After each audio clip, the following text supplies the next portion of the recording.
Hi guys, welcome to my YouTube channel. So this is my first video, and here I have tried to discuss on the basics of place of supply, and this will be followed by series of videos, guys. So this is a place of supply series, I can say. So where first we'll be discussing about the basics of this topic, and then followed by detailed discussions on this topic, guys. So basics of place of supply. So before going into the topic, I just want to discuss this part. So you all know India is a federal government, right? So guys, what's a federal government? You have both the central government and the state governments, right? So this kind of a structure is a federal structure, right? So both of them has their own powers to levy taxes, right? So now, say to which, if let's take the state governments for example, which state the revenue has to go or the tax has to go, that will be determined based on this place of supply provisions, guys. So this is very important, especially in a country like India, right? So guys, now what is place of supply, guys? So place of supply uh, is the place where a supply will be treated as being made, right? So this place will be, let's say if the supply is treated as being made in Bangalore, then the place of supply is Bangalore or Karnataka, right? So the revenue has to go to the Karnataka government, right? So this place of supply will help us in identifying which state the revenue has to go. So not only this, guys, so if you next come to the question, why place of supply? So as we discussed, the so what is place of supply? The place where the supply is treated as being made. And why place of supply? Because it is at that place where the revenue has to go, right? And also, since in India, as we discussed, we are a federal structure. We have dual levy of GST, guys. Simple. What is dual levy of GST? Both the central government can also levy, the state government also can levy, right? So so what's going to happen, uh, if the supplier has to decide what tax he has to charge, right? So if it is going to be a intrastate transaction, he will charge CGST and SGST on the invoice. If it is an interstate transaction, he will charge IGST on the invoice. So what tax to charge from the supplier's perspective, and also to which government the revenue is going to get apportioned, both these would be facilitated mainly by these place of supply provisions, guys. And what is intrastate, what is interstate, how it is determined, all these things we'll see in the following slides, guys, right? So this understanding of what is place of supply and why place of supply, so I think you would have got the catch. This has a great importance, especially in a country like India where we have federal structure, because uh, this helps us in identifying which government the revenue is going to get apportioned to, or which government is entitled to receive the tax. Yes, guys. So now, what is the legal background for the place of supply provisions? So Chapter V of IGST Acts, that is the Integrated Goods and Service Tax Act 2017, contains section 10 to 14, guys. So these deals with the provisions relating to place of supply under GST, right? So as discussed, guys, we'll see the basics of what's an intrastate and what's an interstate to know the background of the provisions before going into the detailed discussions in the subsequent videos. So guys, so here, uh, let's say LOS, guys. What is LOS? Location of the supplier, right? So let's say the location of the supplier is in Chennai, which is Tamil Nadu, right? And say the place of supply, as per the provisions given in the act, let's say that's also coming in Chennai, guys. So now the location of the supplier and the place of supply, both are same, both are in the same state, right? Chennai and Chennai. Then this is called an intrastate transaction, guys. What is an intrastate transaction? A transaction within the state, intra, within the state, right? So in that case, the supplier has to charge CGST and SGST on his invoice, guys, which is Central Goods and Service Tax, SGST, State Goods and Service Tax. So since it's an intra-state transaction, he has to charge CGST and SGST on the supply. However, let's say if the LOS and POS, that is the location of the supplier and the place of supply, are in two different states, not same state, guys, two different states, not equal, right? So location of supplier is in Chennai, right? But the place of supply, let's say it's in Bangalore, right? So now what's happening? These are in two different states, Tamil Nadu and Karnataka. Location of supplier, the place where the supplier is located, guys. Very simple. Let's say the supplier is in Chennai. The place of supply. So you're not looking at where the recipient is located, guys. You need to see where the place of supply. Place of supply is different from the location of recipient, guys. Right? So if the LOS and POS are in two different states, it is called interstate transaction. So what's an interstate transaction? It is happening between two states. So in our example, Tamil Nadu and Karnataka, two different states are involved, right? So it's an interstate transaction and the supplier has to charge IGST on his invoice, right? Because it's an interstate transaction, guys. Now, so this is the background for how to identify a particular transaction as intrastate or interstate. If you remember in the previous slide, we discussed why place of supply, right? So, and as we said in that point, that it will be used to identify whether transaction is intrastate or interstate, and this is how you apply it, comparing it with POS with the LOS, right? Location of supplier. But guys, there are certain transactions which are deemed to be interstate supply, guys. What do you mean by deemed to be interstate supplies? That you need not see where the LOS is, where the POS is, right? Irrespective of them being in the same state or being in the different state, as the second example, it will always be considered as interstate transactions. That is, you have to charge IGST on these transactions irrespective of LOS and POS being in the same state or in different state. Doesn't make a difference. The law deems them as interstate transaction, right? So what are them, guys? We'll see it with examples. Import of goods into India till they cross the customs frontiers of India, guys, right? So any goods you import into India, right? So till you clear it from the customs frontiers, you have to treat it only as an interstate transaction, guys. So that's why when you import goods into India, you will be charged IGST and not CGST and SGST, right? So because it's a deemed interstate transaction by the law, right? Similarly, import of services into India, guys. So import of goods which comes through the customs port, you will be charged IGST. Similarly, import of services, if you do anything into India, you have to pay IGST to the government, right? Because it is deemed as interstate supply. Now, supply of goods or services to or by a SEZ unit, guys. So let's say you are a supplier located in Chennai, right? And there is an SEZ, let's say DLF, which is also in Chennai, right? So when you are making a supply between these two parties, ideally, if you apply the provisions, both of them are in Chennai, right?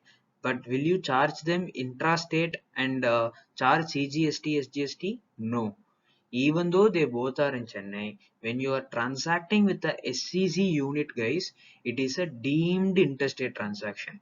Whether you supply to the SEZ unit or the SEZ unit supplies to you doesn't make a difference.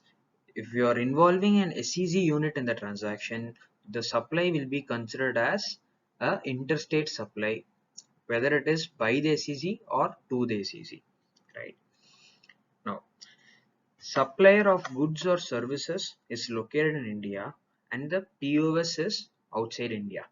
In this scenario also, it will be considered as a deemed interstate supply, guys.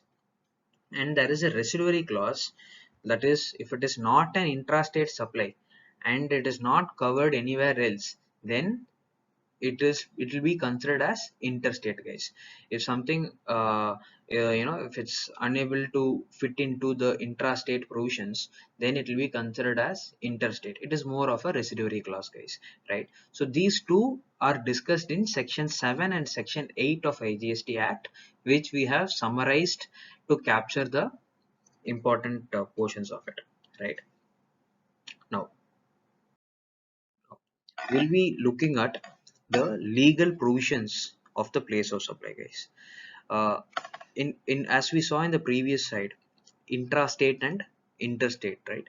So guys, interstate IGST is charged, guys. So a question would come, IGST is levied by the center, guys. It does not go to a specific state directly. It is a tax levied by the central government. So when you pay IGST, what's going to happen?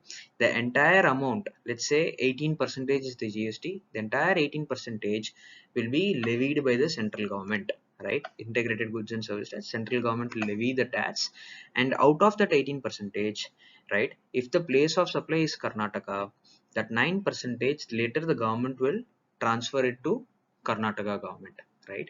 So this is how the interstate revenue apportionment will work, simply put, right? So the way of apportionment constitutionally, there are certain uh, prescribed ways in which this will be apportioned, but simply put, this is how the revenue will be apportioned to the states, guys. So now when we look at the legal provisions under the IGST Act, right?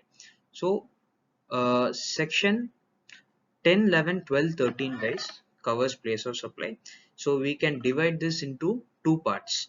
So for goods, section 12, guys, sorry, section 10, excuse me, section 10 is the place of supply for supply of goods other than import or export, right? So when you're having a transaction of supply of goods, right, and it is not in the course of import or export, then you need to refer to section 10 to identify what is the place of supply for the transaction, right?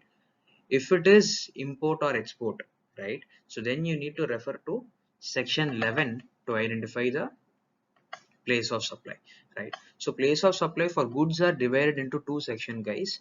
That is other than import export, section 10, import export, section 11, right? So these two sections will give you the place of supply in relation to supply of goods, right? So now when it comes to services, right, how do you determine place of supply? So here for services it is little different from goods, guys. So for goods it was import export, other than import export. For services, what we need to see is LOR and LOS, where they are located, right? So what is LOR and LOS, guys? Location of recipient and location of supplier. We'll be using this acronym in our slides. So to be familiarized, LOR is location of recipient, LOS is location of supplier. When both the recipient and suppliers is located in India, right? So then for that particular transaction, we have to refer to section 12, right? So both party A, the seller, and party B, the customer, both of them are in India. He could be in Tamil Nadu and other person could be in Kashmir. But still, if both of them are in India, then you need to refer section 12, guys, right? And we will cover the general rule for services in this slide, guys.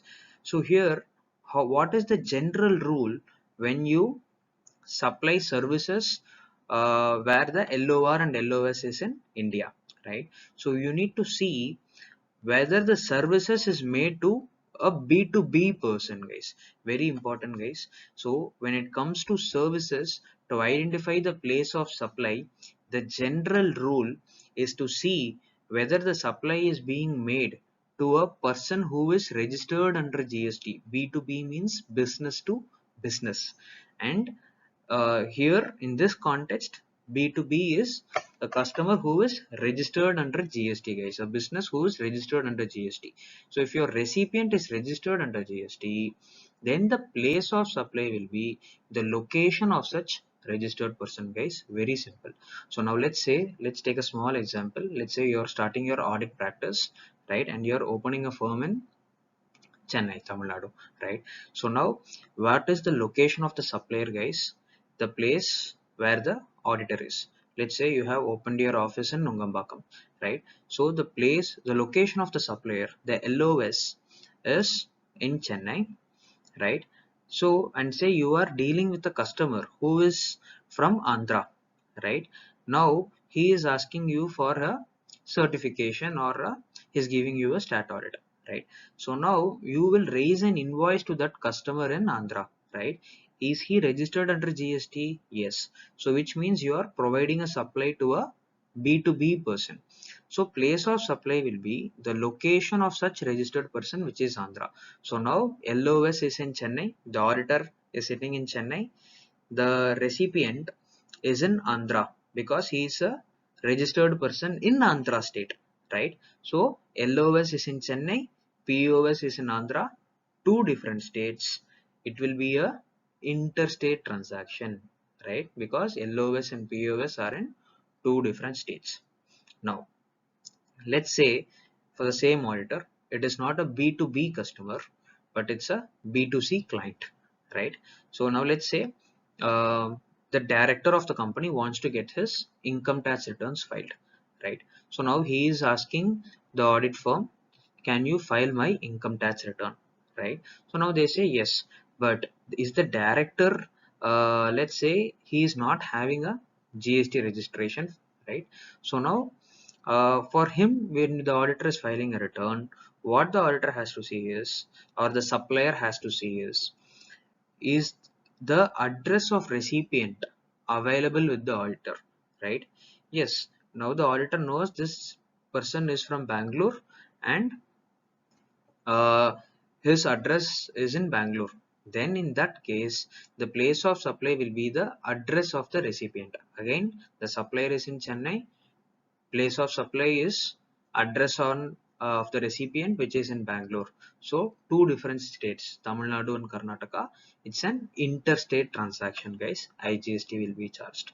However, let's say if the address of the recipient is not available, now what will happen, right? So in this situation, when you don't know the address of the recipient, the law says, don't worry. If you don't know the address of a person, don't worry, you take the place of supply as the location of supplier, right? So the law says, and the general rule, in your dealing with the B2C person, there are two options. See whether do you have the address of the B2C person. If you have the address of the B2C person, that place is the place of supply, right? If you don't have the address of the B2C person, then your place itself is deemed as the place of supply. That is the location of supplier, right? So location of supplier, place of supply is also the location of supplier. This will result in an intrastate transaction, guys, right? So this is the general rule when both the parties are in India. We need to see whether it is a B2B transaction or B2C transaction to identify what is the place of supply, right? So now section 13, guys, section 13 of IGST Act is applicable when either party, that is the location of the recipient or the location of the supplier, either party is outside India, right? So here as we saw in section 12, if you are in Tamil Nadu, he is in Kashmir, still you will go only to section 12. Why? Because both of you were in India. Now what's going to happen, let's say your supplier is in US and you are in India. Now what's happening, the supplier is outside India and you are in India. Can you go to section 12? No, you have to go to section 13. Why? Because either of the party is outside India, then you need to refer section 13 and not section 12, right? So when section 13, what does it say? General rule of section 30 says the place of supply will be the location of the recipient, guys, right? So the location of the recipient, if the location of recipient of service is available. So when you're dealing with a person outside India, guys, you will not have this B2B B2C confusion, because when one party is outside India, more likely he might not be registered for Indian GST, he might not have a GSTN number, unlike section 12. So the law says, look at the location of the recipient. wherever the location of the recipient, that will be the place of supply. Now let's say you are uh, you are located in Delhi, and you are taking a let's say a domain charges is paid to a website outside India, or let's say you are taking a server maintenance or some software maintenance from outside India. They are taking care of your uh, domain charges, right? So now for you to receive the service from a party outside India, you need to see where is the place of supply. So the general rule says the place of supply is the location of the recipient. What is the location of the recipient, guys? You are receiving the domain service, which is in, you are in India. The location of the recipient is India. The supplier is outside India. So the place of supply is in India, guys. So that is guided by section 13 general rule. Now this is a case where location of recipient is available, guys. What if the location of recipient of service is not available?